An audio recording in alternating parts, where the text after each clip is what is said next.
Linda? You know it's my wedding tomorrow, right?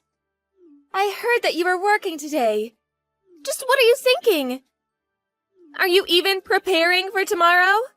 Don't embarrass me at the wedding, all right? Good morning, Jenny. It's not like I'm gonna host the wedding or anything, so it shouldn't be strange that I'm working today. I already have the bare minimum prepared, and the wedding's only a short walk from where I live. I should be fine as long as there's no emergency. You sure about that? Why are you even working on a Saturday? Are you that slow at work?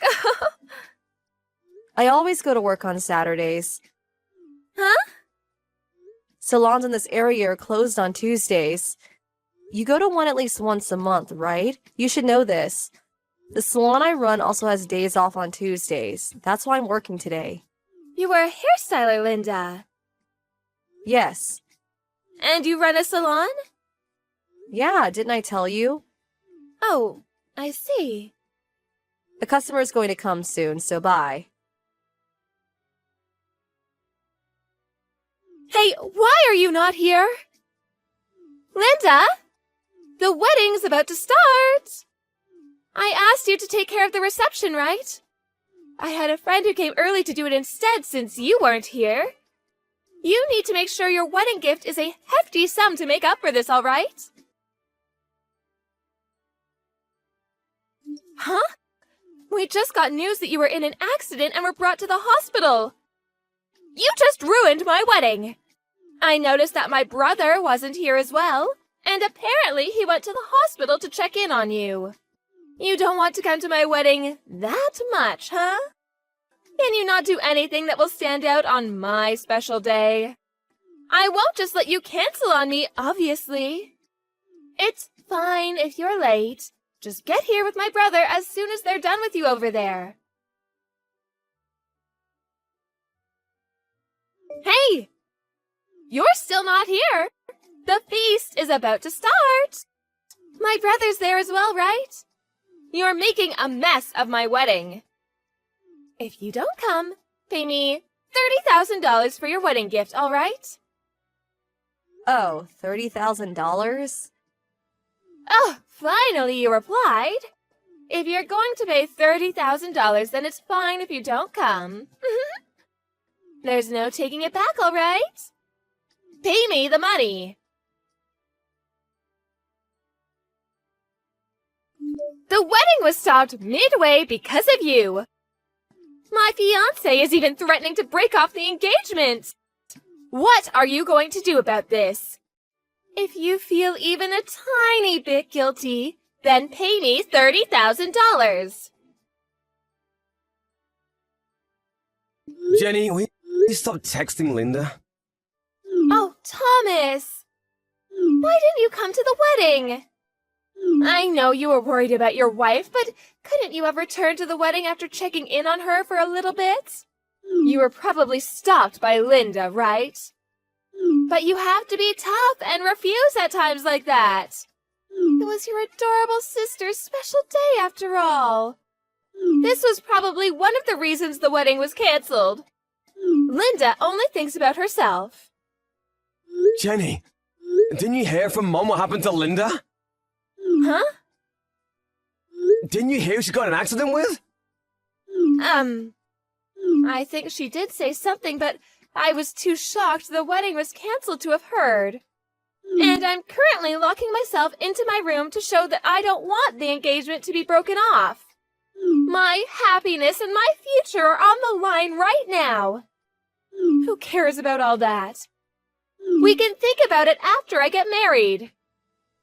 So, you don't even understand why the wedding was cancelled and why our engagement is going to be broken off? But there's no reason for such terrible things to happen to me. Just listening to it is a waste of time. I don't know if you've given up and accepted the situation or if you just really don't get it. What?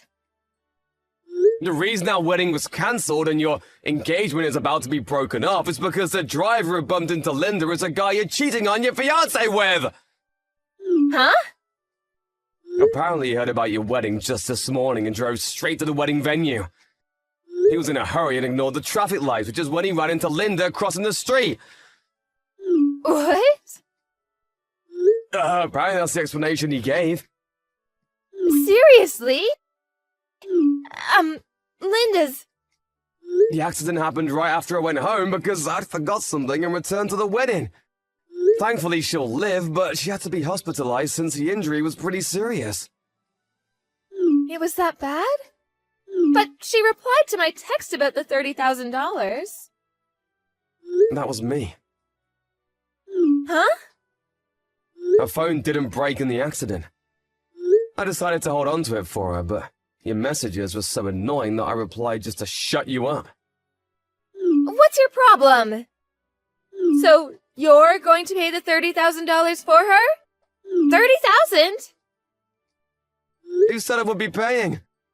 Nothing in my reply implied that I would be paying $30,000. What? Besides, no matter how long you lock yourself in your room, you can't stop the engagement being broken up anymore. You have no right to refuse now that everyone knows you were cheating. But...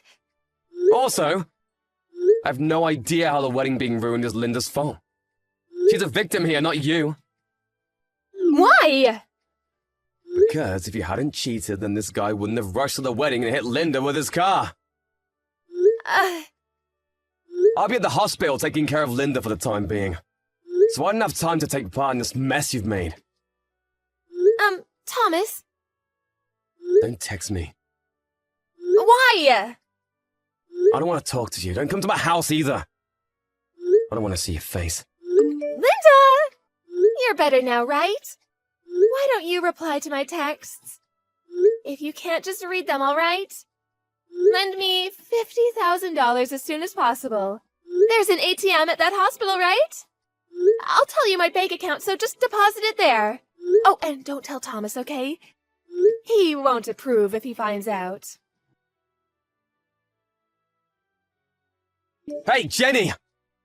What? Thomas? It's been a while since we talked. What is it? Didn't I tell you not to message Linda? What? She told you? I noticed she was getting notifications. Linda still can't move her right hand. I was just on her phone setting replies to text for her since she couldn't type. Which is when I noticed your ridiculous texts. The timing. You really don't give up, do you? The $50,000 is the total amount of money you need to pay, right? The cost of the wedding, plus the fine you had to pay for cheating on your fiancé. You were even asking for $30,000 as a wedding gift last time. Linda owns her own salon, right? That must mean she makes a lot of money. So $50,000 should be fine for her. I'm saying that there's no reason for her to give you any money. Just who do you think you are?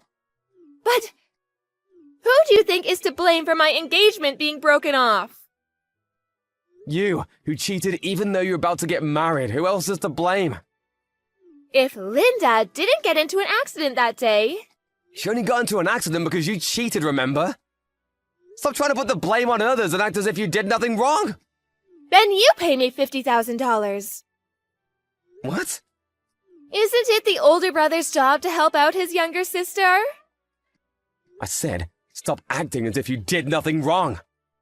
I'm just asking you to lend me some money because I don't have any. Why, you... The guy you were cheating on your fiancé with admitted his mistakes and is ready to pay for it. Huh? What do you mean? He promised to pay the fine your former fiancé is asking from him. He's also going to pay for Linda's hospitalization fees and the loss of salary while she's unable to work. Quite different from you. Does that mean... He'll probably pay me the $50,000 for me if I ask him, right? Oh my god, I should have asked him from the start. You probably won't be able to contact him anymore. What? The lawyer who mediated for us said he had a change of heart and quit his job to go back to his hometown. What? Apparently he sent you a farewell message or email of some sort. You didn't look at it yet? Oh, I was blocking him. What, you blocked him? I heard he was coming to barge into the wedding. I got mad at him for trying to ruin my happiness, so I blocked him out of spite. I haven't unblocked him since. I see. Well, that's it, really. Mom and Dad probably already told you, but you should take responsibility of your own actions. But it's $50,000! How am I supposed to make that much money? Don't ask me. I don't have the money! It's not my problem. Bye! Thomas! Her parents paid for the $50,000 Jenny was being fined for, but they told her that she would have to give it back. Jenny kept complaining about how she wouldn't be able to give it back and locked herself in her room. "If you don't have any money, then work," shouted her dad.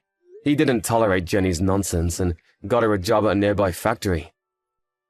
She uses the salary she earns there to pay her debt little by little. By the way, Mom is the one who manages her salary. Jenny works hard labor day and night, and never does she stop crying about it. She doesn't know that her parents will cut ties with her as soon as she pays back the money.